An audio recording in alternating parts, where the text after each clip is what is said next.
안녕하세요. ICAN FAT 1급 네 번째 이야기 같이 해보도록 하겠습니다. 이번 시간에는 기초정보관리의 전기분 재무제표와 관련된 이야기를 만나볼 텐데요. 저희 지난 시간에 세 번째 이야기까지 저희가 만나봤던 걸 잠시 프로그램으로 또 살펴보는 시간 가져보도록 할까요? 자, 여러분 더존 스마트A 프로그램을 여셔가지고요. 저희가 만들어놨던 여러분의 이름만의 회사로 로그인을 하셔도 되고요. 아니면은 주식회사 3일 패션에 일장이 입력되어 있는 회사로 들어가 주셔도 돼요. 저는 7777 주식회사 해숙 패션으로 들어갈 텐데요. 먼저 여러분이 직접 입력하기가 조금 번거로우시면 3001 일장 완료된 주식회사 3일 패션으로 로그인을 해 주시고요. 저는 살짝 입력하는 걸 보여드리기 위해서 7777 해숙 패션으로 들어가 보도록 하겠습니다. 자, 여러분 저희가 첫 번째 이야기부터 시작을 해서 지금 네 번째 이야기 시간으로 3일 인포마인의 ICAN FAT 1급 책을 같이 만나고 계시고 있는데요. 제가 이제 정기분 재무제표 출발할 때부터는 약간 조금 긴장을 하고 있어요. 왜냐하면 저희가 회계라는 걸 조금 만났었던 시간이 있었더라면 이게 자연스럽게 흘러가는 이야기인데 회계라는 걸 만나는 시간이 없었더라면 이게 조금 버거운 이야기가 될 수도 있는 시간이에요. 그래도 지금 이 시간에 좀 듣고 나면 그 다음에 또 수행을 할 때 이 내용들이 또 나오기 때문에 한번 들어보는 걸로 의의가 있다고 보면 좋을 것 같아요. 자, 먼저 회계라는 기록을 지금 프로그램으로 한다고 했죠. 그러기 위해서 사업자 등록증을 보고 회사 등록을 했고요. 그리고 저희가 거래처와 매입과 매출 거래를 쭉 하다 보면은 거래처의 사업자 등록증을 보고 거래처 등록을 하게 되는데 이때 일반 거래처, 금융 거래처, 카드 거래처 내용이 세부적으로 탭으로 형성이 되어 있었죠. 또한 기업에서는 2016년도부터 업무용 수용차에 대해서 지출한 내역, 즉 유류비라든지 보험료라든지 수선비라든지 이런 부분들에 대해서 차량 번호별로 자세하게 지출 내역을 관리해 주세요 라는 내용이 있기 때문에 업무용 수용차를 등록을 했었어요. 근데 업무용 수용차를 등록하기 이전에 고정자산 등록이라는 걸 먼저 수행하고 업무용 수용차 등록에 있는 고정자산 등록 코드를 끌고 왔었죠. 실제로 실무에서는 저희가 수용차를 구입하게 되면 세금계산서에 의한 매입 매출 전표 입력을 하는데요. 요건 저희가 아직 책에서 보지 않았던 내용인지라 추후에 뒤에 가서 고정자산 매입한 거에 대한 세금계산서를 볼 거예요. 그때 전표 입력이라는 걸 하게 돼요. 즉 회계상 거래인 차량 운반구라는 자산이 증가했어요 라는 거래를 여기에 입력하게 되고요.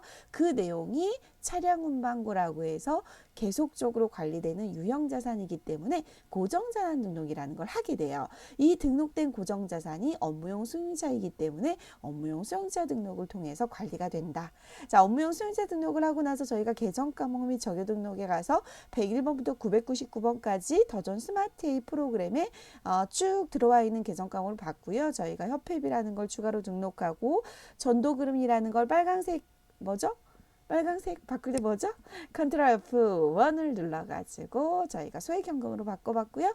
그리고 여기서 차량 유지 비용하고 보험료와 관련된 관리 항목 누를 때는 도움창을 띄울 때는 F3, F2, 관리 항목 띄울 때는 F3 기억나세요? 근데 이제 관리 항목에서 도움창 띄워서 F2키 눌러서 업무용 수용차에 동그라미를 치시고 그리고 보험료하고 차량 유지비에 가셔가지고 관리 항목 F3 띄우는 키 눌러서 차량 유지비를 끌고 오는 것까지 보신 다음에 제가 차량 비용 현황 가볼까요? 했었죠. 여기까지 기억이 나시나요?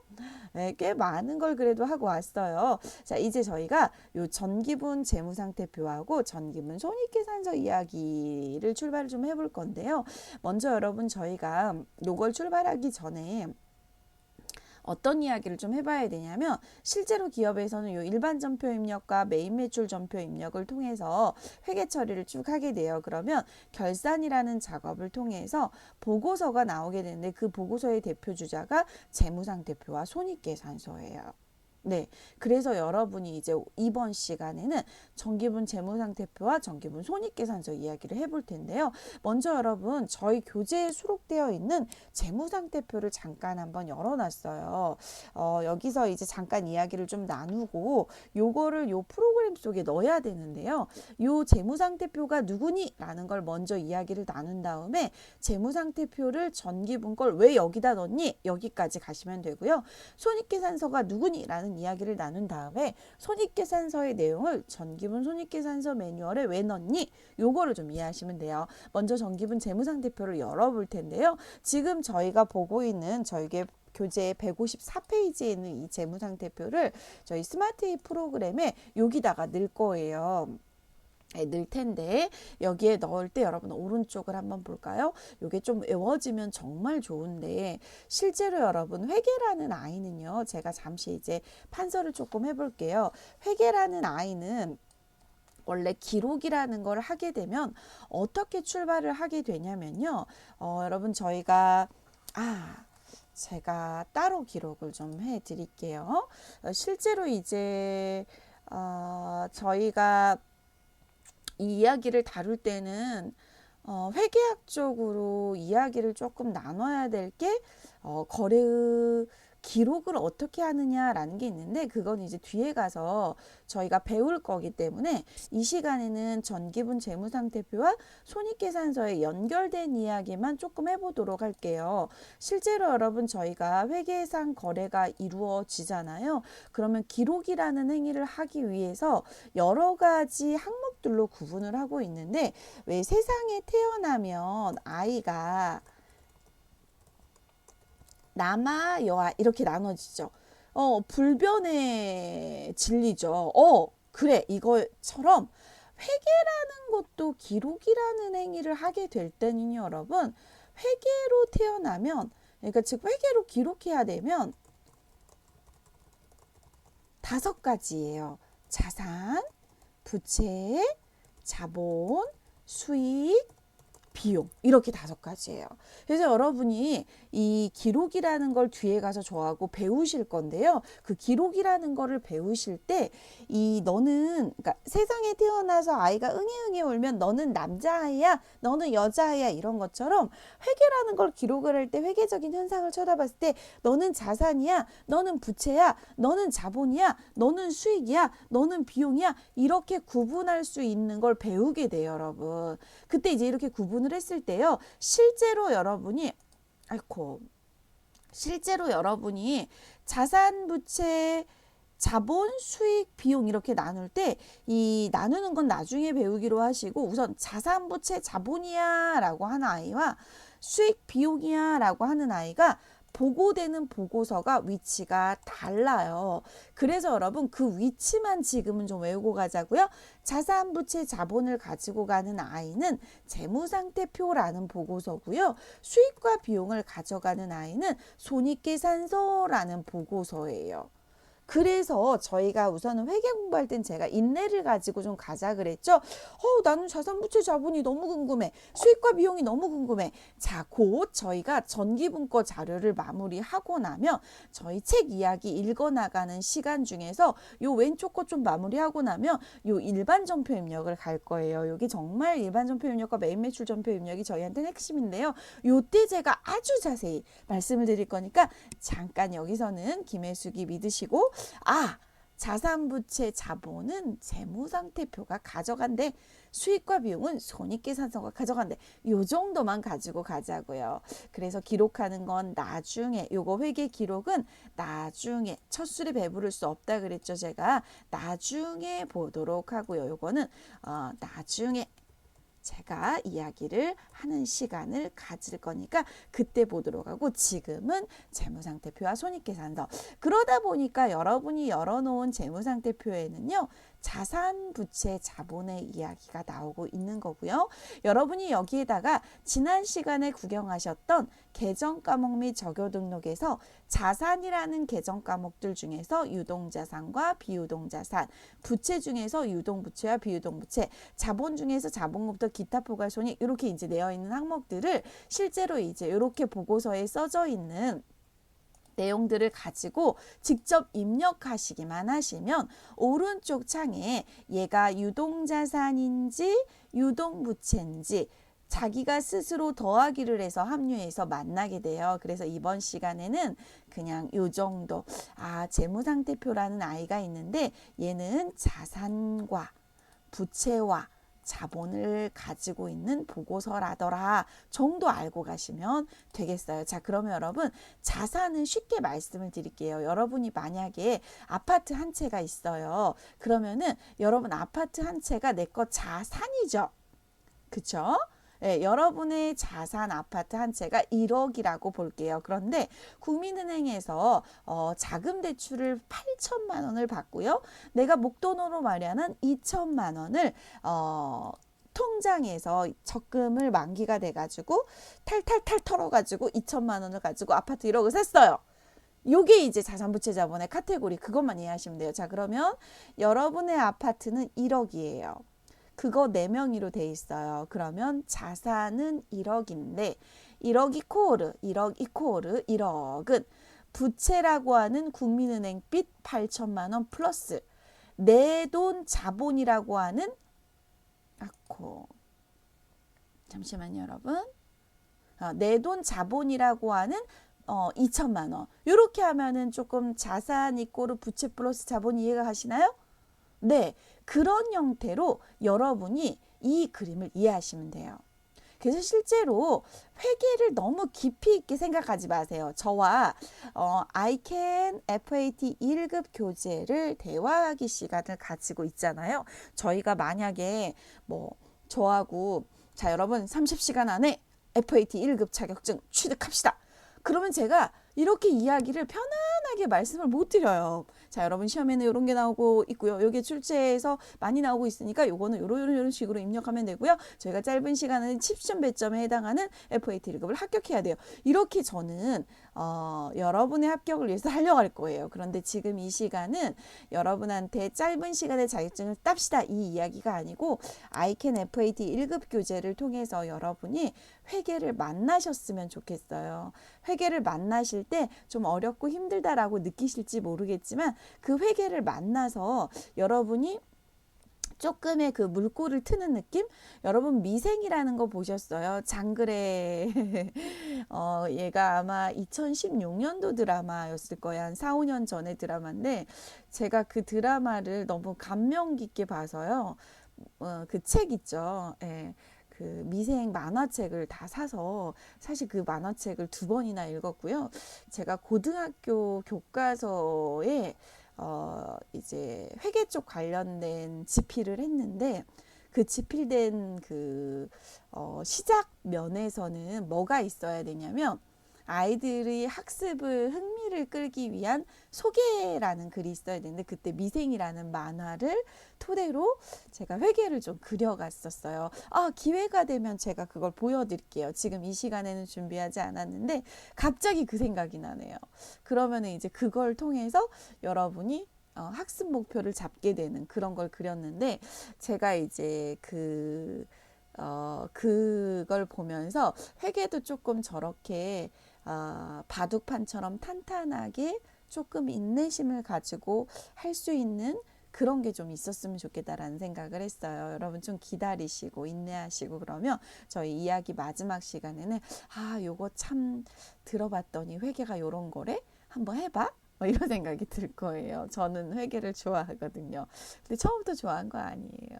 거의 한 10몇 년 하고 나서부터 좋아했어요. 그때부터 조금 잘하기 시작을 하더라고요. 잘하니까 재밌더라고요. 자, 여러분 자산은 부채 플러스 자본인데요. 그래서 여기 있는 내용을 쭉 써야 돼요. 근데 제가 이제 다 보여드리진 않을 거고요. 자산의 대표 주자인 현금을 한번 입력을 해볼까 해요. 현금은 1280만 원이 있었대요. 자, 그럼 이 이야기 해볼게요. 현금 1280이 언제 있었습니까? 여러분 저희는 회계 기수라는 걸 가지고 작업을 해요. 나이죠, 나이. 여러분의 나이는 어떻게 되나요? 주식회사 3일 패션의 나이는 올해로 6년을 맞이한 6살이고요. 작년 거 재무상태표이기 때문에 전기에는 5기였었다. 그 얘기예요. 2020년에는 5살, 2021년에는 6살. 그래서 지금은 6기인데 그럼 6기 이야기를 해야 하지 왜 전년도 이야기를 이게 이제 전기분 재무상태표거든요. 왜 전기 이야기를 합니까? 여러분 있잖아요. 회계 보고서는요. 여기 잠깐 가볼까요?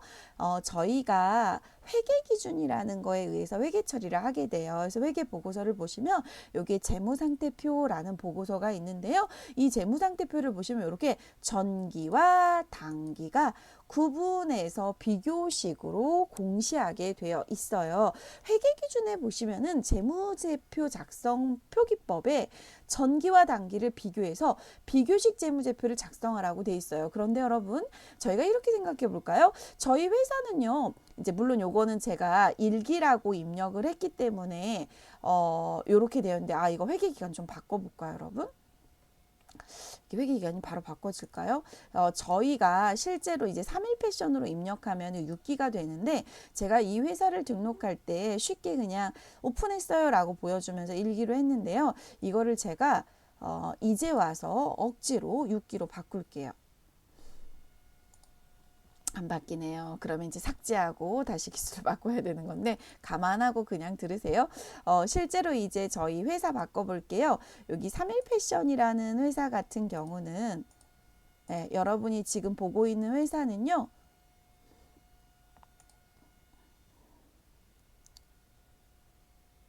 이렇게 6기를 맞이하고 있어요. 이해 가시죠?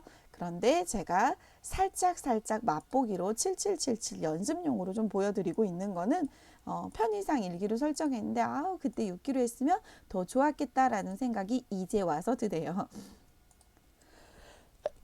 자, 전기분 재무상태표 보시면요. 이제 입력하는 거 보여드릴게요. 이제 그렇기 때문에 이렇게 회계 기준에서 전기분하고 단기분을 비교식으로 재무제표를 작성하라고 하기 때문에 저희는 이렇게 비교식으로 작성할 수밖에 없어요. 근데 저희가 전년도에는 이거를 사용을 안 했다라고 가정을 하시고 이번 연도에 사용을 한다라고 가정을 하시고 여기에 현금 이렇게 한번 두 글자를 써보세요. 그러면 현금이라고 나오고요.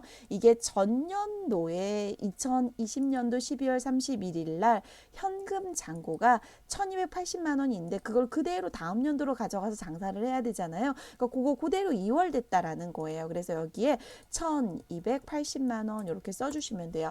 차변 대변은 신경 쓰지 마세요. 왜냐하면 계정 과목 리스트에서 얘가 차변에 있는 자산 요소면 얘가 차변을 열어줘요. 부채 요소 한번 써볼까요? 부채 외상 매입금이라는 요소 한번 써볼게요. 요거는 전년도에 상품을 매입하면서 외상으로 구입한 게 있는데 전년도 말까지 외상값을 갚지 않은 게 4,466만 2천. 요거 컨트롤 C 해볼게요. 제가.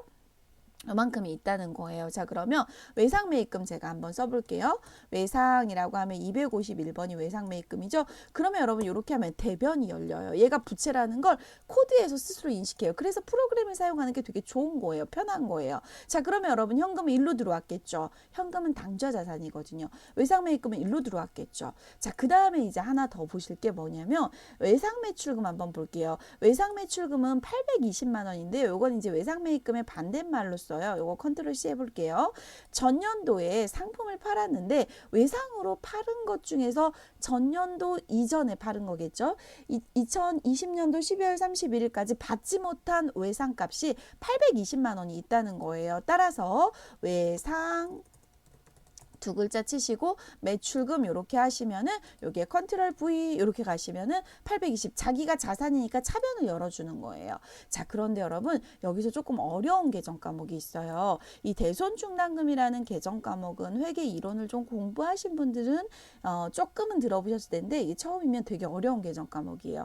회계학적으로는 이래요, 여러분. 이렇게 물어보는 거예요. 자, 너 보고서에 금융감독원의 전자공시 시스템이라는 사이트에 이제 저희 회사께 만약에 오픈이 되어 있다고 가정을 해보면 제가 주식회사 3일 패션 거 주식에 관심이 되게 많아요. 그래서 주식을 사보려고 이걸 쳐다보고 있었어요. 그랬더니 대손충당금이라고 돼 있는 게 있고 여기에 811만 8천 원이 돼 있는 거예요. 가만히 수학적으로 보니까 외상매출금에서 대손충당금을 빼고 나머지 금액이 811만 8천 원인 거예요. 이게 뭐지라고 생각을 해보니까 외상매출금은 자산이에요. 근데 거기서 얘가 빠지고 요만큼인데 여러분 요렇게 되는 거예요. 주식을 투자하고자 하는 김혜숙이 같은 투자자들을 보호하기 위해서, 외부정보 이용자들을 보호하기 위해서 너 이거 외상매출금 못 받을 돈이 포함되어 있니? 이렇게 물어봤더니 우리가 과거 경험상 한 1% 정도는 못 받을 것 같아요. 딱 1%예요. 동그라미 2개 떼면. 그래? 그러면은 정보 이용자들을 보호하기 위해서 못 받을 것 같은 가능성에 대해서 예측치를 써놔라. 그러면 유저들이, 이걸 사용하는 재무제표를 사용하는 유저들이 이걸 보고 외상매출금 820만 원 중에서 82,000원은 못 받을 수도 있는 돈이구나. 그래서 811만 8천 원을 자산으로 표기하고 있구나. 이렇게 해석하게 맞는 거예요. 따라서 대손은 못 받게 된 걸 못 받게 되는 걸 얘기하는데요. 못 받게 될 걸 대비해서 충당해 놓은 돈이란 뜻이에요. 따라서 이 외상매출금에 대해서 못 받게 된 거야 라는 걸 쓰려면, 여러분 저희가 지난 시간에 계정과 및 저교 등록 가봤었잖아요. 이때 108번 한번 잠깐 볼게요. 얘는 일반 계정 과목에 이렇게 써있죠. 대손충하는 거 뭐라고 써있어요? 뭐라고 써있죠? 차감 계정 과목이야. 자, 그럼 누구의 차감이야? 108번의 차감이야. 108번이 누군데? 외상매출금인데. 그러면 나는 109번을 써야 되는구나. 왜냐면 여러분, 대손이라고 이렇게 치잖아요. 어마어마하게 계정 과목이 떠요. 왜냐면 외상매출금뿐만 아니고 못 받는 계정 과목들이, 채권이라는 계정 과목들이 뭐 미수금도 있을 수 있고요. 대여금도 있을 수 있기 때문에 이렇게 되게 많단 말이에요. 그래서 차감 계정은 어떤 차감 코드야? 라는 걸 생각하면서 걸어야 돼서 어려워요. 그래서 요거 쳐다보시면 돼요. 108번 밑에 거면 109번 바로 아래 거 코드를 쓰시면 돼요. 그래서 대손중단금 82,000원. 이렇게 되는 거죠. 자, 바드럼도 마찬가지예요. 나중에 한번 쭉 넣어 보시고요. 이제 조금 더 이야기 나눌 게 뭐가 남아 있냐면 여러분, 저희가 여기 유형자산 쪽이요. 유형자산도 마찬가지예요. 방금 여러분이 대손충당금에서 보셨던 것처럼 여러분 실제로 저희 그 여의도에 가면 63빌딩이 있죠. 예. 저는 가끔 이제 뭐 산책이라고 하면 좀 그런가요? 맘먹고 이제 여의도나 한강을 나갈 때가 있어요. 그러면 63빌딩을 쳐다보게 돼요. 또는 뭐 올림픽대로나 88을 쭉 달리다 보면 63빌딩을 쳐다보게 돼요. 그러면서 언제를 제가 생각하냐면 저 때는 국민학교였었어요. 저 국민학교 시절을 생각을 해요. 국민학교 때 이제 최고의 그 저한테 투어가 뭐였냐면 63빌딩의 수족관을 투어하는 게 저한테 가장 큰 방학 때 이제 저희 이모가 저를 데리고 63빌딩의 수족관을 이제 가셨었어요. 그래서 그게 이제 63빌딩을 쳐다봐. 나 초등학교, 지금은 초등학교죠. 저 땐 국민학교. 나 국민학교 때 있었던 건물이 지금도 저렇게 쨍쨍하게 금빛, 골드빛으로 돼 있거든요. 금빛을 발휘하면서 저렇게 서 있네. 참 대한민국 건축 대단하다.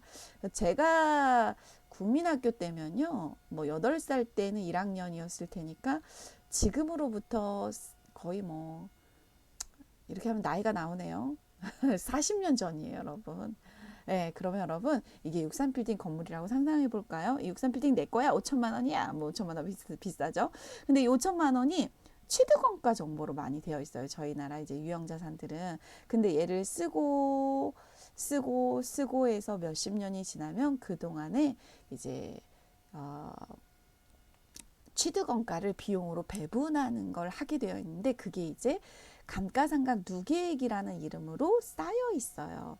그래서 건물을 5천만 원 주고 샀는데 얘가 1년 지나서 125만 원을 감가상각을 했다. 그럼 너는 4,875만 원짜리 건물 아니냐? 이제 부동산의 가치가 아니에요. 왜냐하면 부동산의 가치라면 투자자산에 가 있어야 되는데, 이 유형자산 같은 경우는 이제 물론 회계를 더 깊이 공부해 보면은 재평가하는 방법도 있긴 하지만, 실제로 이제 저희가 계속해서 저희 회사에 건물로서 사용하고 있다면 유형자산으로서 영업활동에 계속해서 기여하고 있는 자산이기 때문에 취득원가로 그대로 뒀다면 이런 식의 그림이 나타나요. 그렇기 때문에 걔가 그동안에 취득원가에서 일정 부분 비용 배분이 내용연수 동안에 이루어졌다. 뭐 63빌딩 내용연수가 얼마나 될까요? 갑자기 그게 궁금해지네요.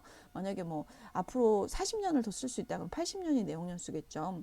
만약 80년을 5천만 원으로 나눈다. 그럼 그게 이제 정액법으로 되는 거예요. 그게 이제 요거예요. 그래서 사실 이번 시간에는 주로 드리고 싶은 말씀이 이제 요렇게 좀 어렵지만 요렇게 이제 입력이 되는 거다라는 거라서 건물 같은 경우는 이렇게 기록하시고 5천만 원짜리의 건물이 자 그럼 감가상각 누계액도요 건물뿐만 아니고 기계장치 차량項目여러 개가 있기 때문에 이렇게나 많아요. 그래서 계정과목 및 적용 종목에 보시면은 202번 건물 밑에 차감은 203번이겠죠. 요런 방식으로 대손충당금하고 같은 방식으로 입력이 돼요. 좀 어렵죠. 근데 요게 좀 이해가 안 가. 그럼 패스하셔도 돼요. 뭐 중요하지 않아요. 왜냐하면 뒤에 가서 결산할 때랑 고정자산 등록할 때랑 감가상각할 때 또 배우실 거기 때문에 이런 식으로 쭉 입력을 하시는데요. 마지막에 이제 자본까지 가셔서 얘가 이제 마지막 제가 드릴 말씀이에요. 나머지는 이런 식으로 넣기만 하시면 돼요. 아마 이 넣는 것은 그냥 이렇게 이익준비기금이라는 계정 과목에 두 글자 치고 넣기만 하시면 돼요. 근데 이 미처분 이익이익은요. 저희 교재 이제 코멘트 달려 있는 거 잠깐 읽어드릴게요, 여러분. 그 실제로 이제 제 기억에는 2016년도로 기억을 하고 있는데요. 2016년도에 회계 기준이 바뀌면서 이 표기법 자체에 약간 이제 모호함이 있었어요. 그래서 전기분 재무상태표에 보시면은 재무상태표에 미처분 이익이익이라는 계정 과목이 있는데 이게 이제 주주총회가 다음 연도에 보통 2월, 3월에 열리기 때문에 미처분 이익잉여금이라는 표현을 이제 전년도에는 쓰게 돼요. 그래서 재무상태표에 보고될 때는 미처분 이익잉여금 이렇게 이제 쓰게 보고가 되는데 그래서 여러분이 보시는 재무상태표에는 미처분 이익잉여금이라고 보여지는 거예요. 그런데 저희 교재 155페이지에 이렇게 이제 주의라고 써져 있는 거나 수행 팁 이런 거 꼭 읽어보세요, 여러분. 그런데 여러분 입력 시에는 375번 2월 이익잉여금으로 입력을 하게 돼요. 이게 이제 내년으로 넘어가는 이익잉여금이다 이런 뜻이거든요. 크게 중요하진 않고 프로그램 특성이니까 전기분 재무상태표에 미처분 이익잉여금이라고 글씨가 써져 있지만 프로그램에서는 2월 이익잉여금을 사용하는구나 이렇게 보시면 돼요. 이제 실제로 이제 주주총회를 열기 전에 이제 이익잉여금이라서 보고서에는 미처분 이익잉여금 이렇게 이제 쓰게 되는데 실제로 얘를 내년 2월 달이나 저희가 이제 아마 다다음 시간 정도에 되면 제가 이익잉여금 처분계산서를 다룰 것 같아요. 그럼 이제 그때 미처분 이익잉여금을 끌고 와서 이제 처분하게 되는데 실제로 이제 이게 그때 미처분 이익잉여금하고 여기서 이제 2월 되는 이익잉여금하고 용어가 이제 너무 더존해서 같이 쓰면 혼재가 되는 거에 대한 뒤에 가서 이제 유저들의 혼란함이 있어서 프로그램에서 내년으로 넘어가는 잉여금은 2월 이익잉여금이요. 이렇게 이제 표기를 하게 되는데 실제로 여러분이 공부를 하실 때는요. 미처분 이익잉여금이 재무상태표에 있는 게 더존 프로그램에서는 2월 이익잉여금이다 이렇게 생각하셔도 돼요. 실제로 더존 프로그램 말고요. 여러분이 그 외의 회계 프로그램을 보셔도 다 이렇게 설계가 되어 있어요. 자, 그럼 요거를 미처분 이익잉여금을 같이 입력을 해볼 텐데 요거 입력하실 때는 미처분 이익잉여금 이렇게 하시면 안 돼요. 2월 이익잉여금 초창기 자격증 시험에는 이게 시험에 많이 나왔었는데 이게 사실은 회계학적인 마인드가 아니고 프로그램 스킬이다. 그래서 요즘에는 출제를 많이 안 하고 있는 것 같아요. 왜냐하면 기출문제 분석을 제가 해보면은 많이 안 나와요. 그냥 여러분이 요거에 대해서 이렇게 하고 있구나 라고 생각을 하시고 나중에 시간이 되시면서 회계학적으로 자본까지 퍼펙트하게 이해가 될 때 그때 이제 따져보셔도 괜찮은 부분이에요. 자, 저는 여기까지 마무리 해놓을 테니까 여러분은 요거 다 입력하셔서 실제로 여기 차익이 안 나와야 되고요. 자산 총계와 자본 총계와 부채 총계를 다 맞추셔서 자산 총계 이코르 부채와 자본 총계 해가지고 마무리 해놓으시기 바랍니다. 이번 시간에는 이렇게 해서 전기분 재무상태표를 만나보셨는데요. 아이캔 FAT 1급 체계는 이렇게 수행 팁이라는 게 나와서 AT 자격시험을 분석해 놓은 게 있어요. 시험에서는 계정 과목이나 금액을 추가로 등록하거나 수정하는 게 출제가 되고 있고요. 실제로 여러분 대손충당금하고 감가상각 누계액은 시험 출제가 정말 많이 되고 있으니까 반드시 알고 계셔라 라는 내용이 있고요. 전부 다 입력하고 나면 하단의 차익이 0으로 나오면 박수. 잘했습니다. 이렇게 되는 거죠. 자, 이번 시간은 이렇게 155페이지까지 ICAN FAT 1급 책 읽기 시간 마무리하도록 하고요. 다음 시간에 제가 순차적으로 전기분 재무제표 중에서 손익계산서가 또 있거든요. 이 수익과 비용 이야기는 다음 시간 이야기로 좀 미뤄야 되겠네요. 자, 여러분 이번 시간은 이렇게 해서 기초정보관리의 전기분 재무상태표 만나보는 시간 가졌습니다. 강의 들으시느라고 정말 고생 많으셨습니다.